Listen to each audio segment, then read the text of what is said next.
Hello, I'm Harley Schlanger. Hola, mi nombre es Harley Schlanger. Bienvenidos a nuestro diálogo semanal con Helga Sepp-LaRouche, fundadora y presidente del Instituto Schiller. Hoy es la víspera de Año Nuevo de 2021 y ahora que llegamos al final de un año tumultuoso, debemos darnos cuenta de que la mayoría de las crisis graves que han empeorado durante el año quedarán sin resolver al iniciar el 2022. Pero al menos ayer continuó el diálogo entre el presidente de Rusia y el presidente de Estados Unidos. Putin y Biden tuvieron una discusión de casi una hora.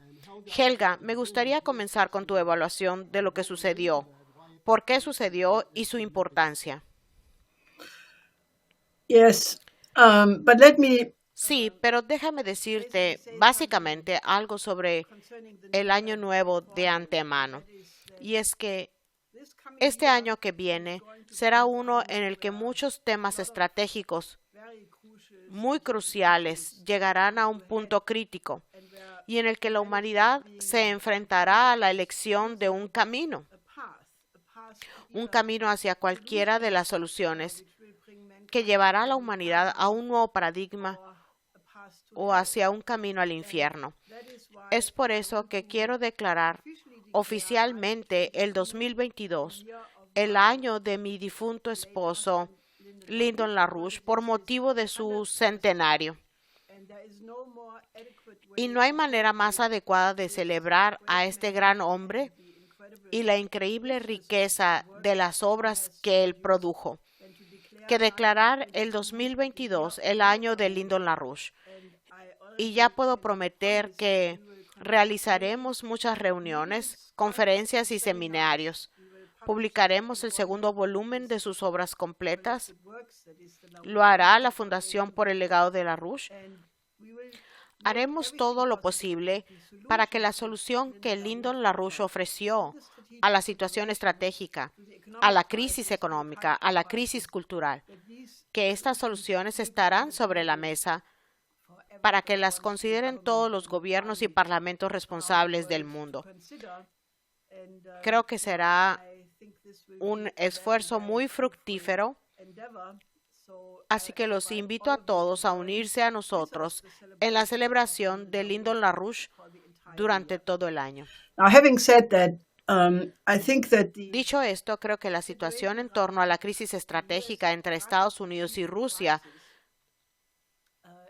es uno de los grandes peligros todavía, porque, como discutiremos en este diálogo hoy, esto se ha estado acumulando durante más de 30 años desde el fin de la Unión Soviética. Ahora ha llegado un punto en el que debe darse una solución.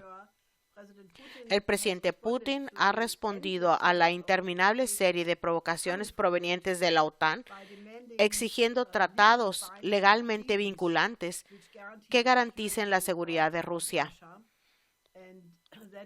Ese será el tema de discusión.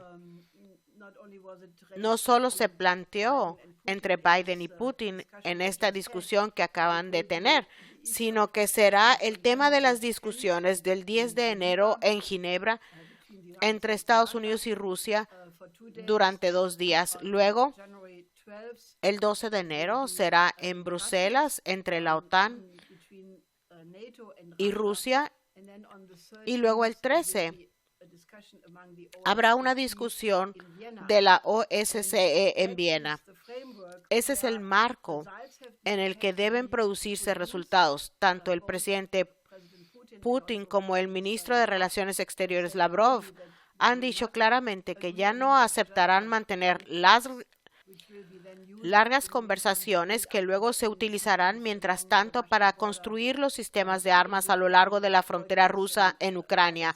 Los países bálticos y otros estados quieren garantías escritas y legalmente vinculantes, teniendo en cuenta que ha habido una larga historia de engaños por parte de la OTAN. so. I think this is something every Creo que esto es algo que todo ciudadano preocupado, patriota, ciudadano del mundo debería exigir, que estos tratados se firmen, porque Continuar la intensificación tiene el peligro de conducir a una guerra nuclear, dado el hecho de que el jefe del Comando Estratégico de Estados Unidos, el almirante Richard, ya había instruido en febrero al Pentágono el declarar que la probabilidad de una guerra nuclear pasaba de ser improbable a ser muy probable. Naturalmente, la situación entre Estados Unidos y China también es igualmente tensa. Por tanto, deberíamos realmente movilizar a todos para crear un entorno en el que el mundo vuelva a la razón. Necesitamos una arquitectura de seguridad completamente nueva, es decir, lo que estaba sobre la mesa en 1990 y 1991, donde existía la opción de incluir a Rusia en la OTAN o abandonar la OTAN y crear una arquitectura de seguridad completamente nueva. Eso debería estar enfáticamente sobre la mesa para el próximo año, y esa arquitectura de seguridad también debe tener en cuenta los intereses de seguridad de Rusia y China para que sea válida. So I think that, there is the danger Existe el peligro. El canciller Lavrov ha advertido nuevamente que si existiera la opción de que haya provocaciones básicamente realizadas por agencias militares privadas en el este de Ucrania o algo por el estilo, esto recibirá una respuesta muy dura. Putin ha dicho muy claramente que ya no existe la cuestión de que Rusia traza líneas rojas. Rusia se ha visto empujada a una situación en la que no le queda más espacio a donde ir. Es por eso que este es un punto sin retorno y se debe encontrar una solución, lo que realmente significa que la humanidad tiene que volver a ser la especie razonable y no continuar un curso de confrontación que amenaza con la extinción de toda la especie humana.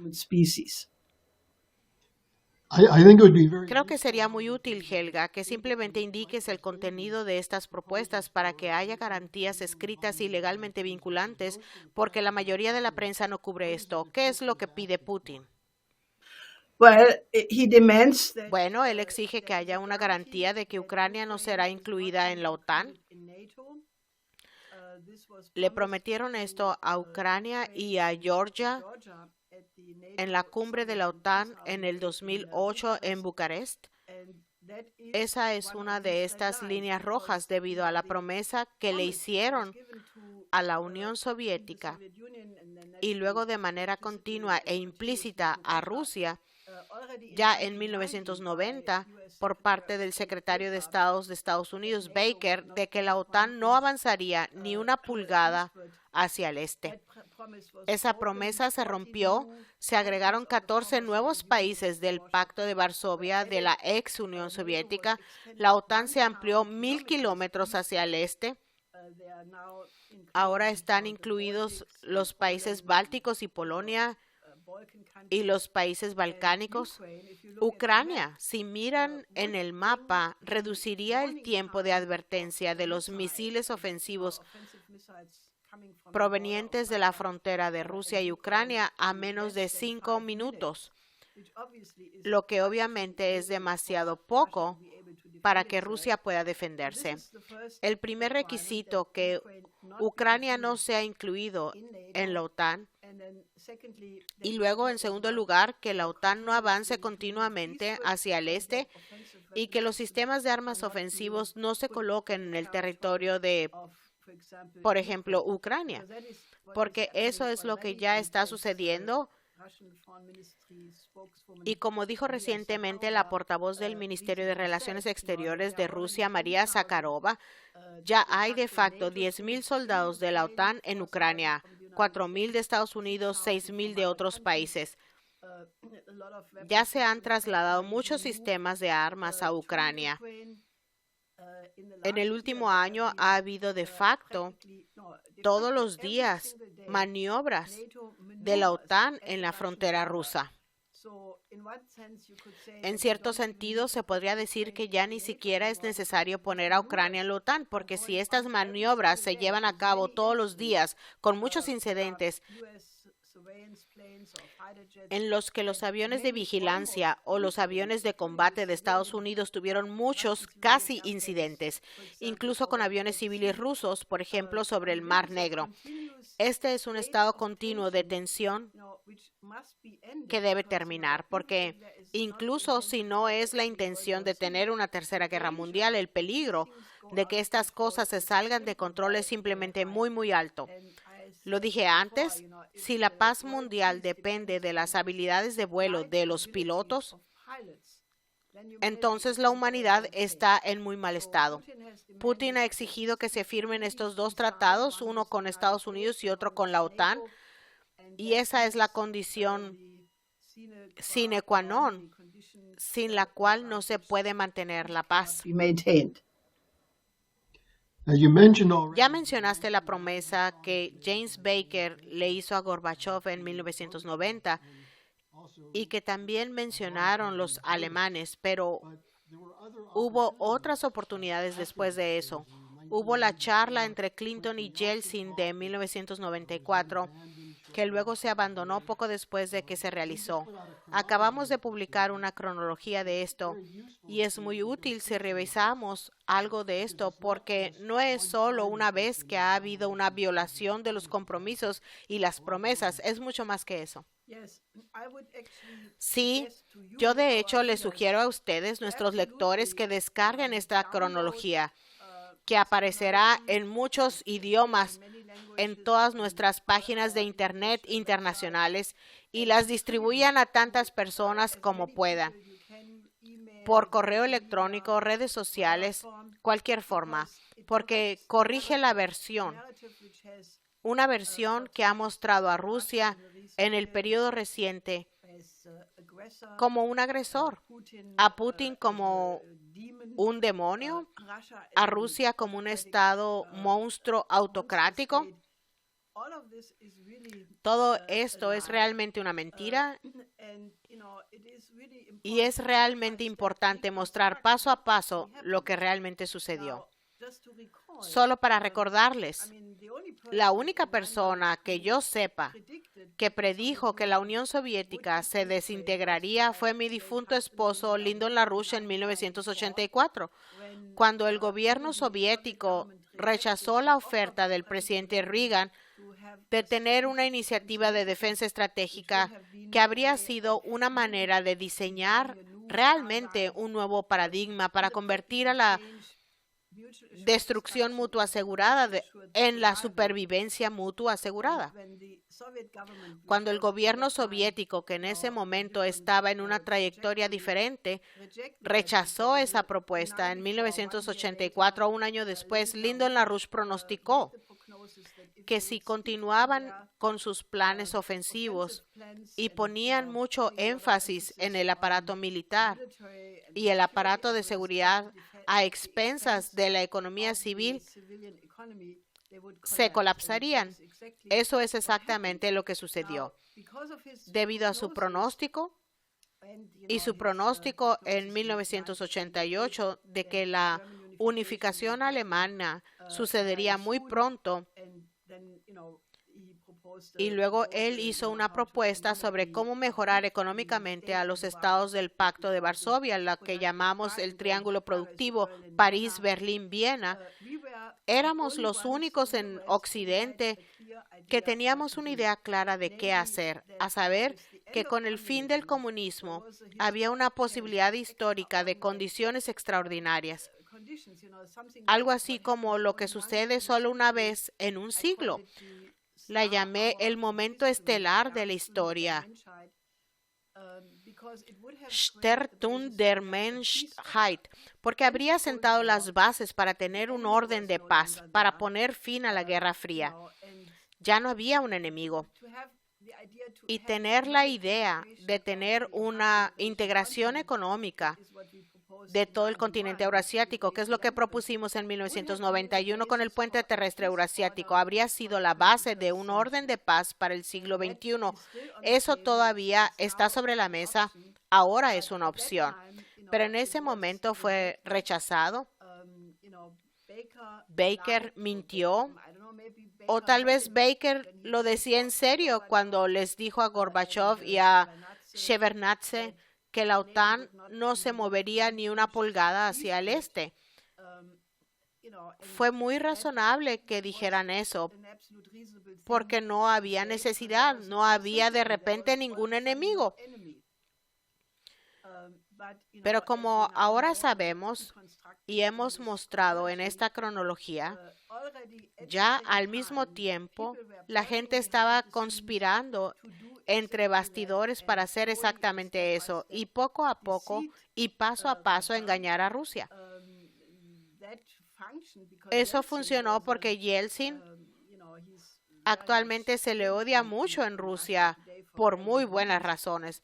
Aceptó que impusieran la terapia de choque que redujo la economía rusa de 1991 a 1994 al 30% de su volumen anterior.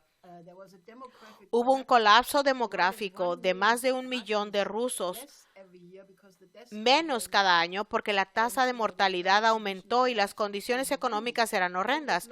Mientras continuó esa desintegración de Rusia, que se ajustaba a los planes de estos neoconservadores que querían reducir a Rusia de ser una superpotencia a ser un país del tercer mundo, produciendo solo materias primas para la exportación, pero desmantelando la economía. En todo ese periodo no hubo problemas en la relación con Occidente y Estados Unidos, que fue amistosa.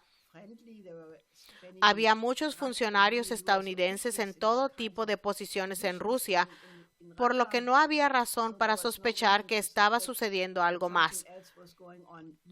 Mientras tanto, ya existía el plan para reducir a Rusia y eventualmente asegurarse de que fuera desmantelada como superpotencia y nunca regresara. Eso naturalmente no sucedió con personas como Primakov y especialmente con Putin cuando asumió la presidencia por primera vez. Comenzaron a hacer retroceder este desmantelamiento de Rusia y fue entonces cuando paso a paso se produjo la satanización de Rusia.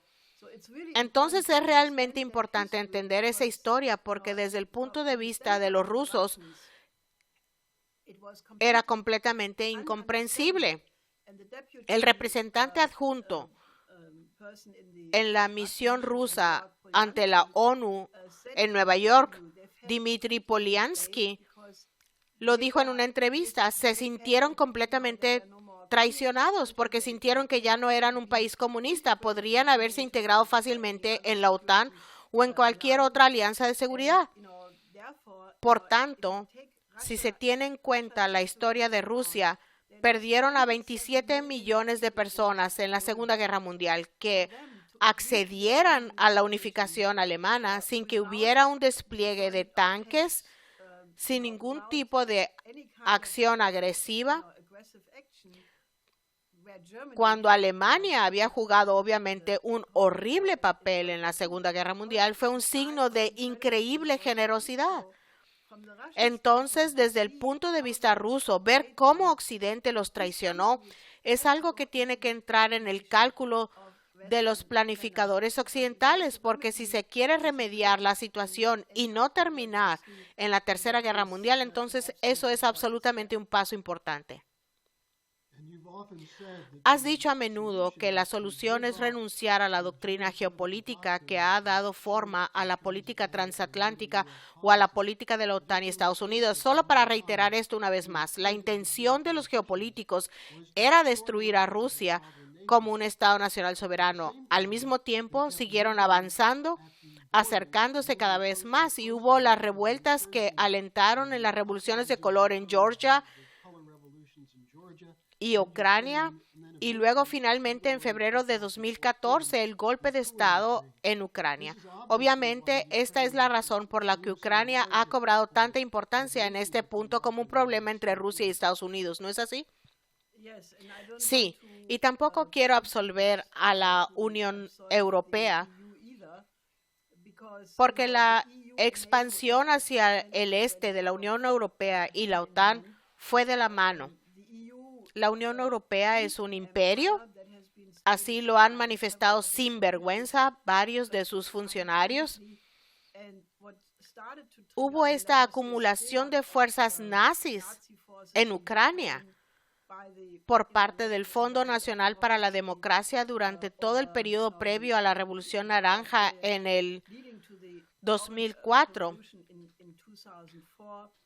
Es una vergüenza para Occidente que hayan cooperado con estas fuerzas.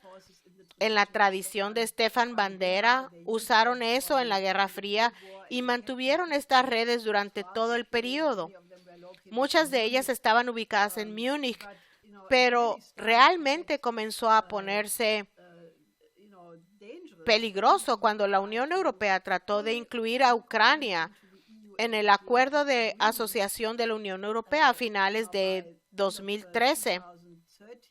Lo que básicamente le habría dado acceso a la OTAN al Mar Negro, habría abierto el mercado ruso a las exportaciones de la Unión Europea, habría desmantelado por completo las capacidades industriales de Ucrania porque no habrían podido defenderse de las reglas del libre mercado de la Unión Europea.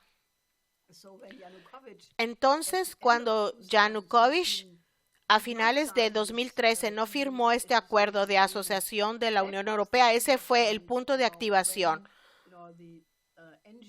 Cuando las ONGs que fueron financiadas por Victoria Nuland con $5,000 millones, ella se jactaba de eso en los años anteriores, comenzaron estas manifestaciones en el Maidán.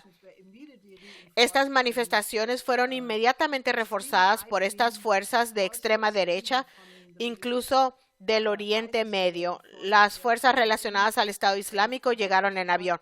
Eso fue lo que condujo al golpe en febrero de 2014. Hay muchas cosas que deben analizarse nuevamente, como las pruebas de que hubo francotiradores que le dispararon a los policías y a los manifestantes en la Plaza Maidán. Esta historia no es una historia, no es lo que se presenta en este momento, no es el que Rusia se anexara a Crimea. Hubo un golpe nazi en Kiev que fue apoyado por el Occidente, especialmente por Victoria Nuland y otros en varios grupos de influencia también.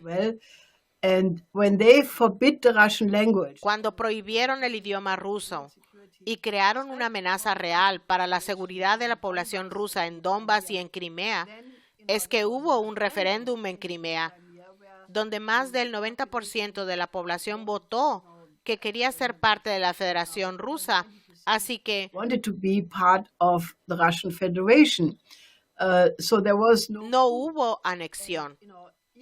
Ya sea se le da a Kosovo el derecho a la autodeterminación, entonces tienen que dárselo también a Crimea. Y eso es obviamente lo que sucedió. Así que la doble moral también debe corregirse. Creo que es muy importante que todos vean esta cronología, porque la satanización de Putin y de Rusia ya ha envenenado la mente de muchas personas, pero no la respaldan los hechos. Y eso es muy importante que sea aclarado. Esa cronología está disponible en varias de nuestras páginas en larushpu.com/Spanish. Asegúrense de obtenerla y estudiarla porque los detalles están ahí y la imagen es muy clara cuando tiene el panorama total desde la década de los 80 en adelante, especialmente en torno al trabajo de Lyndon LaRouche y también de Helga LaRouche durante ese mismo periodo. Helga, pasemos a una de las otras áreas de crisis que no se ha resuelto en absoluto y de hecho se está convirtiendo en un desastre humanitario increíble. Afganistán.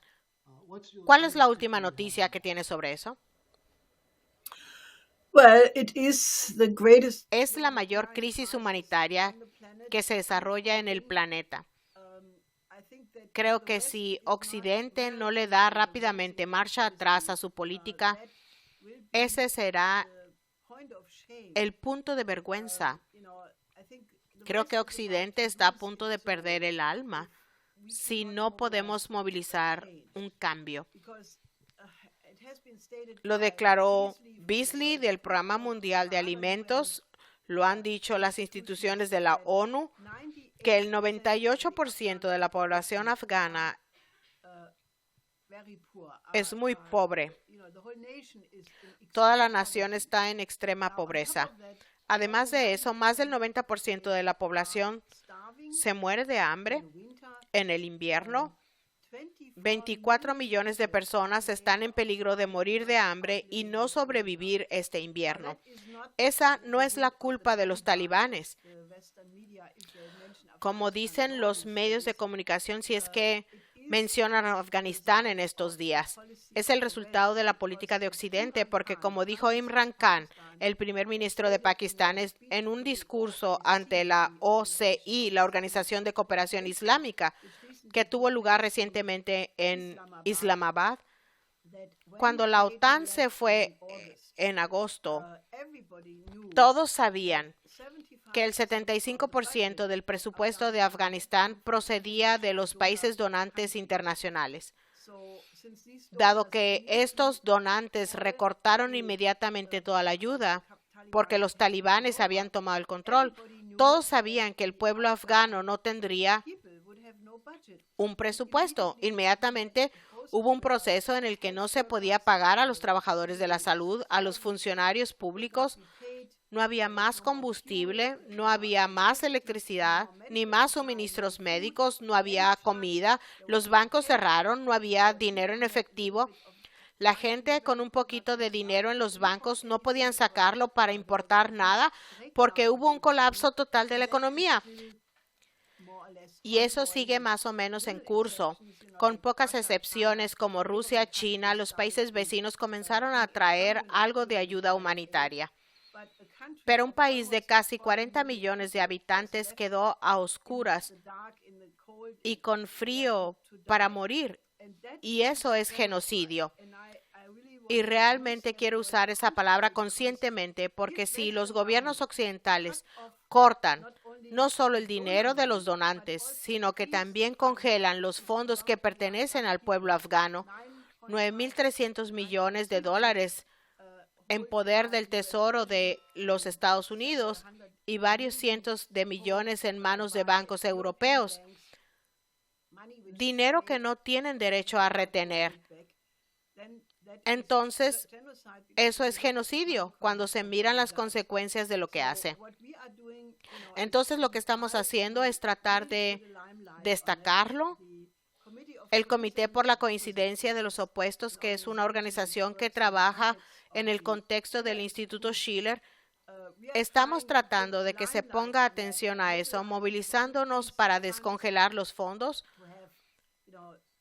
realizar seminarios sobre el tema para educar a la población, porque los principales medios de comunicación ya no informan al respecto, y para llevar ayuda humanitaria real a Afganistán. Se necesita de todo: cereales, alimentos, suministros médicos, vacunas, simplemente todo, para construir un sistema de salud moderno, porque todavía estamos en medio de una pandemia. Así que he llamado a esto Operación Avicena en honor al gran médico de hace 1000 años, también conocido como Ibn Sina. Para darle un nombre, les pediría a todos, si están de acuerdo, que se unan a nosotros para ayudar a remediar esta situación, que es una de las historias más horribles y desgarradoras. Tenemos que dar marcha atrás a esto y, naturalmente, luego comenzar con una reconstrucción económica a largo plazo de la economía afgana, que solo puede ocurrir en el contexto de la iniciativa de la Franja y la Ruta, porque todos los vecinos de Afganistán están participando en estos proyectos de ferrocarriles, de carreteras, de infraestructura de diversa índole. Eso también debe ponerse sobre la mesa. Pero lo que pueden hacer es ayudar realmente a descongelar estos fondos y cooperar con la Operación Avicena, porque esto tiene que detenerse. Para mí, este es el completo fracaso moral de Occidente si permitimos que esto suceda. And Helga, the proposal Helga, la propuesta para la Operación Avicena es parte de una propuesta más amplia que has hecho para crear un sistema de salud mundial para cada nación, en lugar del apartheid médico que existe en este momento, que bajo las condiciones de la pandemia crea la base para el surgimiento continuo de nuevas variantes. ¿Hay algo que quieras decir al respecto? that? Yes. Sí, en primer lugar, la existencia de estas diferentes mutaciones, Delta y ahora Omicron, debería recordarle a la gente que no hay garantía. No se puede proteger a los países ricos acumulando vacunas y dejando a los países en desarrollo sin nada. Estas mutaciones son el resultado de una política tan miope y de mente estrecha. Incluso algunos virólogos ahora dicen que tal vez Omicron no será tan mortal y que ese será el fin de la pandemia. No debemos descansar porque también hay muchos virólogos que ya están estudiando a otros virus, porque pueden estallar nuevas pandemias y estallarán siempre y cuando haya continentes enteros en tal condición de hambruna masiva, sin un sistema médico. Creo que esta pandemia debería enseñarle al mundo una lección de que necesitamos poner fin al subdesarrollo. ¿Puedes dormir bien pensando que hay al menos 1,000 millones de personas que mueren de hambre todos los días? Who are starving every day, who may have ¿Quién puede tener una comida pero no dos? 2,000 millones de personas que no tienen agua potable, 50,000 niños que mueren cada día como resultado de estas condiciones. Todo esto no es necesario. Si hubiera un cambio de política donde se pondría el bien común por encima, en lugar de la maximización de las ganancias de los multimillonarios que tienen tanto dinero que se les sale por las orejas, no pueden comer tanto caviar como lo que tienen en los bancos, no pueden navegar en tantos yates que podrían comprar. Quiero decir, esto ha llegado a un punto de obscenidad. Esto debe cambiarse. Tenemos que volver en Estados Unidos al sistema americano de economía, en Alemania al sistema de Federico List, en otros países las modificaciones de políticas similares, donde se vuelve a poner en primer plano el bien común. Deberíamos detener la privatización del sistema de salud, la idea de que la salud debe ser objeto de lucro.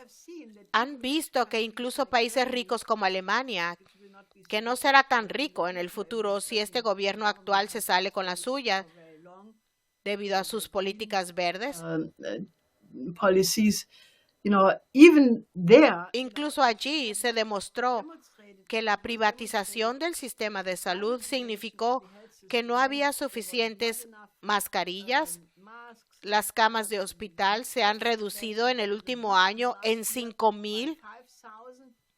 Un tercio de los trabajadores de la salud ya no está allí debido a la mala paga en medio de la pandemia. Esto está completamente al revés. La idea del sistema de salud mundial es que la pandemia nos ha enseñado que necesitamos hospitales modernos en todos los países del planeta. Hemos hecho un programa que necesitamos alrededor de 1,500 millones de nuevos empleos productivos. Una parte de lo que se necesita construir son 30,000 nuevos hospitales. Obviamente, también la infraestructura adecuada a la electricidad, agua y varios otros componentes. Eso tiene que hacerse y eso tiene que ser el comienzo de una superación del subdesarrollo del sector en desarrollo, como lo quería Franklin Delano Roosevelt cuando propuso el sistema de Bretton Woods, donde el objetivo principal era aumentar el nivel de vida de cada individuo en el planeta, lo cual naturalmente nunca se implementó porque Bretton Woods fue moldeado en gran medida por Truman y Churchill. Pero la idea de que una gran parte de la especie humana deba vivir en condiciones tan horribles es algo que tiene que acabar. Y el 2022, como dije, será un año de cambios totales para bien o para mal. ¿Por qué no tener la nueva idea de que el nuevo paradigma debe implementarse en 2022? La idea de las 4 potencias de Lyndon LaRouche, las 4 leyes de Lyndon LaRouche, la Glass-Steagall global, el nuevo Bretton Woods, una banca nacional en todos los países, una nueva arquitectura financiera, una cooperación entre Estados Unidos, Rusia, China, Europa, Japón, Corea del Sur y otras naciones industriales para comenzar seriamente a desarrollar el suroeste de Asia, a industrializar a África y llevar a Latinoamérica a un nivel moderno. Creo que se puede hacer. Y si la gente pensara que realmente podemos hacer todo esto, se produciría un gran entusiasmo y nos volveríamos humanos. Así que me gustaría que unieran esfuerzos con el Instituto Schiller para asegurarnos de que el 2022 se convierta en un año de avances y optimismo y que encontremos una manera de no tener la Tercera Guerra Mundial, sino de tener la cooperación entre todas las naciones de este planeta. I think we can leave it at that. Creo que podemos dejarlo así. La forma de hacer el 2022 un feliz año nuevo para toda la humanidad es convertirlo en el año de Lyndon LaRouche, en conmemoración del centenario de su nacimiento. Helga, este repaso de la situación estratégica, de la situación de la salud, de la situación económica, ha sido muy útil.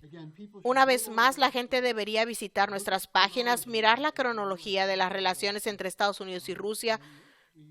Deseamos que se unan a nosotros para asegurarnos de que el 2022 sea un buen año. Helga, ¿alguna idea final? Bueno, les deseo un año completo hasta el final y luego otro año más allá de eso, porque eso es lo más importante. Existir es lo más importante. Eso ha sido parte de la filosofía europea durante siglos. La discusión de que la existencia es lo más crucial, porque sin eso todo lo demás es irrelevante. Así que les deseo un año completo y les deseo un feliz año.